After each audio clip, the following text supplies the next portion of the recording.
All right, everybody, I am getting ready to pack up and head home from the LA meetup for Rise of Kingdoms, but it was really a very fun event, and I want to share with you some pictures from the event, and I want to share with you everything that the developers shared that was coming to Rise of Kingdoms. And there were some really exciting things that they talked about, including, I suppose exciting is one word to pick for it, tier 6 and what that means, and it's not as straightforward as like, here's a new tier of troop, go get it.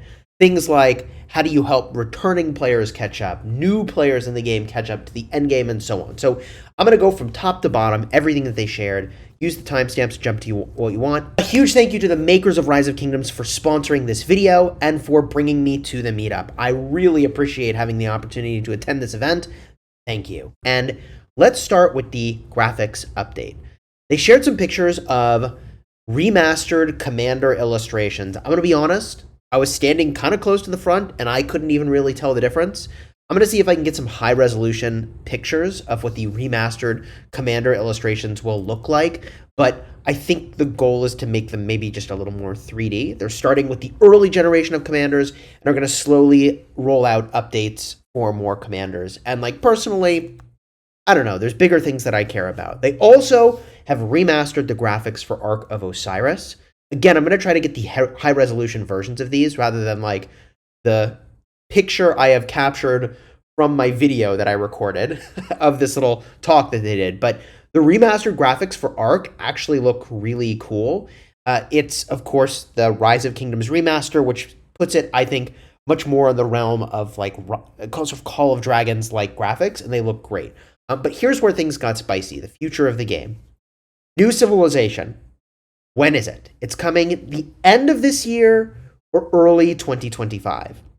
And one of the things that they mentioned for the future of the game is they've been trying to develop more ways to enjoy the commanders and the mechanics. So, for example, Smite. So I'm hoping that they'll put forward sort of some more mechanics in the future, but they didn't give any sort of hints as to what those might be. All right. In addition, they talked about the new VIP system at VIP 19. And what I liked is that they said they are trying to avoid adding more stats, which I think is a very, very good thing. Most people are not getting to VIP 19. So how do you make it cool without making it punishing for literally everybody else who's not there? And most people probably won't be there, right? And what they said is they're going in a new direction, which is cosmetics, which I think is great. One of the cosmetics they showcased was a teleportation effect. So the impression that I got is that you might purchase these and they were almost like a consumable. So you might, and again, like these are like impressions. A lot of this is, I think, subject to change. The impression I got is that you might be using VIP currency to obtain these, or you might need a certain amount of VIP currency or level to obtain these. And in addition to teleportation effects, there were also march effects mentioned but not shown. So a marching effect would be really cool. And look, like teleport effects and especially march effects, extremely common in this genre. Actually, in some ways surprising. We've not seen more cosmetics like this in the game until now. So VIP 19 geared more towards cosmetics and making yourself look more flashy, which like honestly I think is a solid direction for that. And they mentioned they are avoiding adding more stats, which is a huge W for everybody. I wouldn't mind some more economy, right? I mean, even if it's like, here's some more resource production in your city. But like stats that make it so that you have a combat advantage, I think are definitely an L at this point. And so it's great that they've avoided that. Now, this is where they talked about T6, okay? And they said they've been discussing this for a year within the development team. Wow, that is a long time to be thinking about T6. And I would say, just like I used to work in product management, right? But I would say like, if you've got theories about what could work for T6, it's time to start talking to players and see what they think about those theories, which I think is a part of what they were trying to do by mentioning some of this stuff in the meetup. And we've seen surveys in the past. In fact, I took a survey saying I was going to save Rise of Kingdoms, and sort of a joke, but like I will save Rise of Kingdoms, and I took the survey about T6. So what they said is that instead of just being like, here's T6, you know, enjoy your new troop, that they're thinking about it more of like advancing to a new era And the challenge is that historically, the next era would imply firearms. And there's never really been a game in this genre that has made that shift of like, hey, we've gone from like medieval combat to like more sort of like Renaissance combat with some range stuff. So they're testing how players might feel about that style. Like the shifting gears KvK, I think, is an example of where they're like sort of sticking their foot in the water. And I generally think the developers should test their theories that they're highly confident in, but don't want to bet the farm for them. I think they should be testing those in KvKs. I think that's a very good choice. So this hasn't, as I mentioned, been done in other strategy games. So they said they want to take this in a very cautious approach, and I think that is a good thing. Up next, plans to help returning players catch up. So this is actually huge if they do this, and it's not final, but they want to help players that are returning with commanders. So there's going to be a return store where you can potentially get 2 legendary commanders unlocked, I think was the implication, and 80 gold heads. And depending on how much time you've lost, they would upgrade your city hall level, what they said was to keep pace with everyone else. So I don't know how much that means, but that could be pretty significant. And already today, some of that is in place. If I logged into an account that's been like dormant for a while, I think you'll see some of this stuff. The next thing that was discussed is, well, how do you plan to help new players that reach Season of Conquest for the first time catch up? And all of this is still, up to this point in time, internal discussion and not really a final plan. But there were 2 things that were mind-blowing that I think you're going to be like, wow, actually they're going to do that. The first is when you get to KvK Season 3, they're thinking about giving those players commander resets, like maybe even more than 1. They're still in discussion as to the number of commanders that could be reset. But imagine you get to KvK 3 where you get access to Season of Conquest commanders, and you could reset some number of your commanders you've invested in, get a bunch of sculptures back, and then pick something else. Wow. I think that would be huge in helping new players feel good about getting the end game. And if you think about it, it has literally never, ever, ever, ever been healthy for the game, in my opinion, that the correct choice would have been to not spend your commander sculptures till you get to the end game. That is a fat L for the game because it's not fun. So we want new players to be having fun with the game because we want the game to be around for a long time, which means new players have to get to the end game and feel good about it.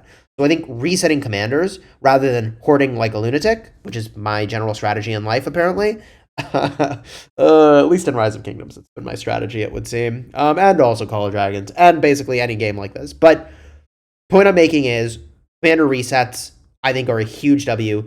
Literally, the entire audience broke out into applause over that idea. So I bet people like it. I think it's a good idea. They should do it. The other thing they talked about, this is purely hypothetical, still in discussion, and I think there's a lot that they would need to sort out for this, is potentially an automatic Tier 5 unlock when you reach KvK 4. Dude, there's 2 reasons why that's important. The first is, gotta be competitive. The second is, if you're gonna add T6, bro, there's gotta be a catch-up here. Gotta be a catch-up, right? Like, if T6 is a thing, at least getting new players to D5 seems pretty important. So I think that would be a good change. Definitely looking forward to that. And up next was KvK Lag. Hilariously, they said, we've got some explaining to do. I thought that was a funny way to introduce that. Okay. Right. We got some explaining to do. So they're looking at some of the technical, probably foundational aspects to the way certain things work in the game to address lag because they want to see more and more troops entering the battlefield together. So this is, to them, very important, and I think that's a huge W.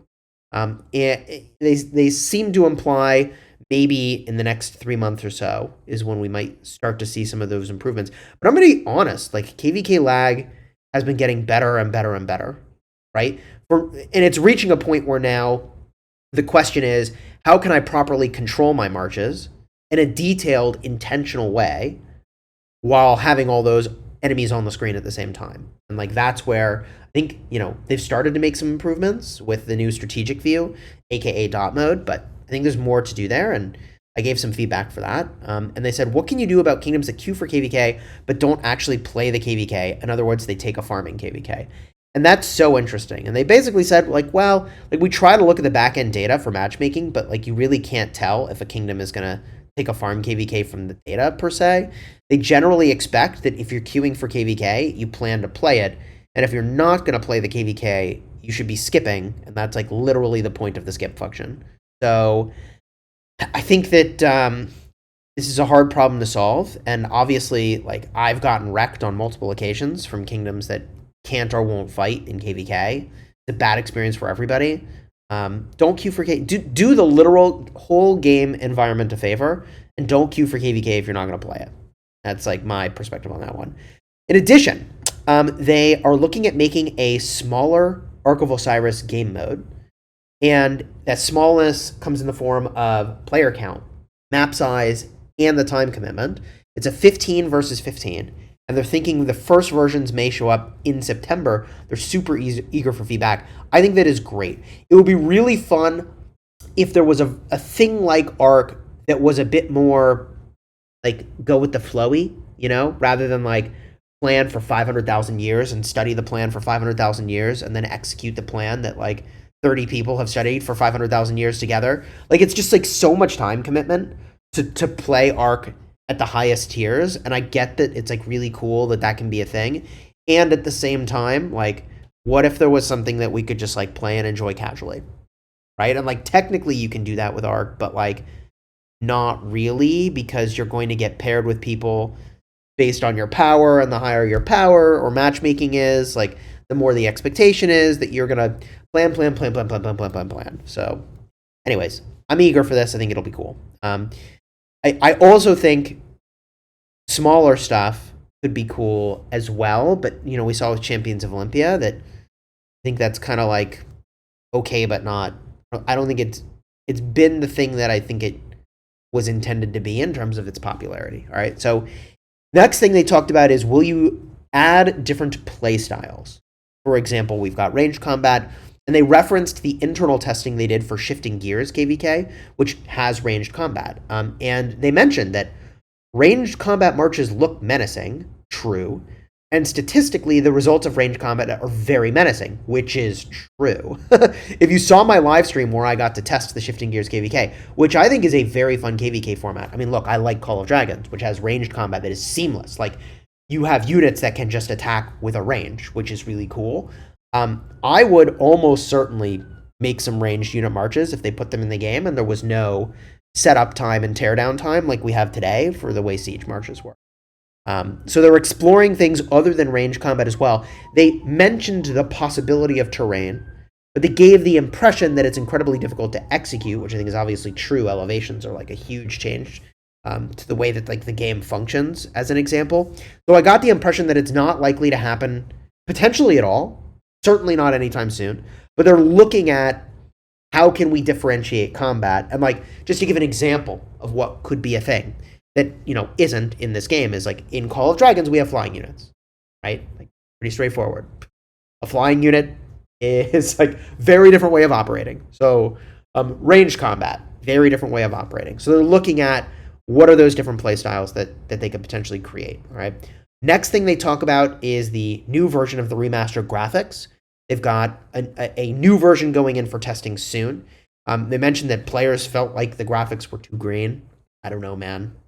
Too green? It was improvement over what we have today, I feel. But potentially they may be including new graphics for commanders and troops soon in remastered testing. So definitely looking forward to seeing what that looks like.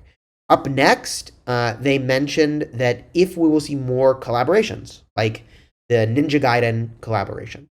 And the dev said they were glad that we liked that collaboration. They referenced the recent sort of museum collaboration that had happened and indicated we might expect to see more collaborations like the museum one. And like, personally, while I think it is cool to get a commander, if that commander can't be updated for some reason on an ongoing basis with museum buffs like Lu Bu, who's like a dead end, then like what's the point, right? So unless there's a way for new heroes to continue to be relevant by virtue of that collaboration being ongoing.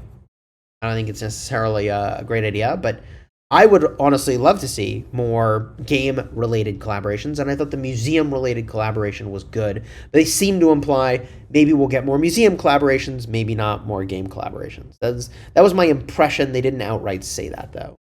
And do the developers play the game? This is actually hilarious. Yes, they do.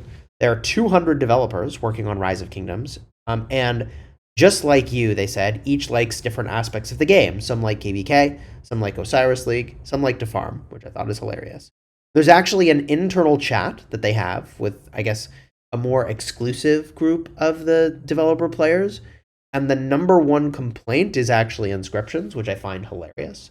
And along those lines, I actually got to meet the CEO of the company, which was sick. Really down to earth, really chill. And he said a number of things that I actually thought were very cool and very impressive for a CEO to say. First and foremost, he felt like it was really important to be meeting players and spending time with players, which is a part of the reason he flew to attend this event and be here in person, which was awesome. And, look, like, I used to work in product management. I've mentioned this many times. And the most important thing to do is actually talk to your customers to understand what they want and need. So I, of course, shared things that I want and need for Rise of Kingdoms with him. And I actually had the opportunity to taxi back to the hotel. So I got an extra 20, 30 minutes just in the car, sort of chatting with him and Don, the main game producer, about all kinds of stuff for Rise of Kingdoms. And they actually encouraged me to not hold back, to really tell it to them straight, what I think and believe. And so I shared my thoughts on a number of things, ranging from the experience of fighting in the open field to comparing the armament system in Rise of Kingdoms to hey, what do we got in Call of Dragons with the pet system, and covered a lot of ground. So I'm really excited about the future of the game. This was really cool as an experience, really awesome to meet all the players. And I really feel like if you get an opportunity to go to one of these events, you should do it. I mean, I met a bunch of creators like Plotto, which was really cool to meet him in person. I met Boom Boom. I met Forza. I met a bunch of people that I had actually played with in other kingdoms.